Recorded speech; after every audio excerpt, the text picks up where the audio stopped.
Here are 5 things that you should consider before entering the FPV world.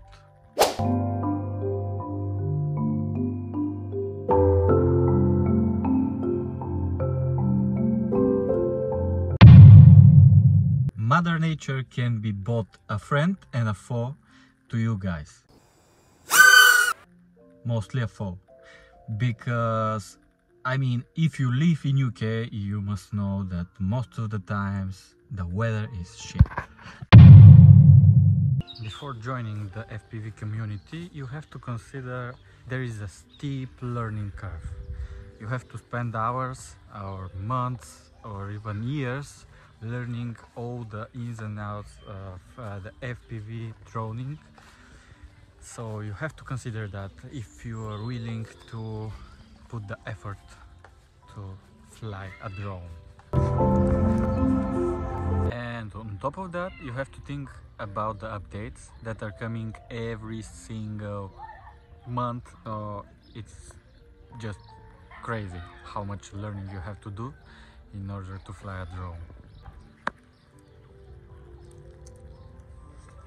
Is it rewarding? Yes, because you can feel when you're flying, you feel like a bird, like this one, for example.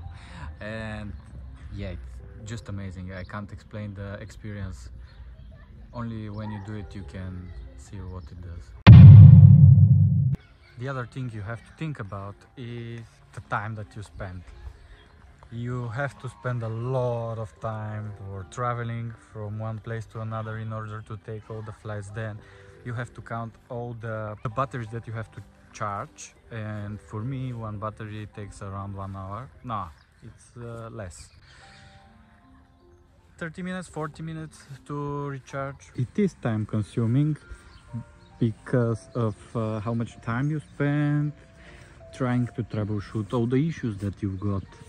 And yeah, you can spend hours figuring out the problem that you've reached, and yeah, just make sure that you know that before you start doing it.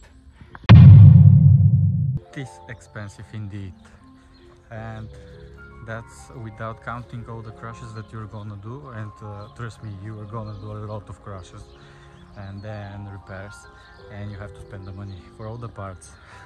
And on the top of that, you have to buy all the tools that you need, all the batteries that you need. They have life span, so you're gonna renew them and they buy again. And then there's the big crash that won't save you from anything, so you have to rebuild the whole quadcopter and everything. So yes, it is pretty expensive. Even if you're on analog, then still it is expensive. I'm new to this, still new, so I didn't know how much money you can spend on that kind of machine. And yeah, the numbers are small for all the parts, but they add up a lot because you break a lot of parts. And then you can't do anything about the parts that you've already broken because you can't fix them. I mean, it depends which one you've broken, but yeah, most of the time are parts that are not fixable or it's not worth investing the time fixing them. And the last thing that I want to share with you is the law regulations.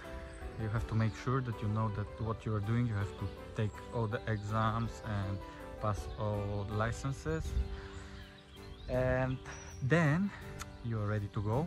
And still there are some places that you can't fly, and your machine will allow you to fly there, but you are not allowed to do it. And if you do it and if you get caught, then you might hurt the hobby. And yes, all the regulations that are there, you just make sure that you meet all of them, that you read and know what you are doing. Don't just take the drone and fly everywhere you go.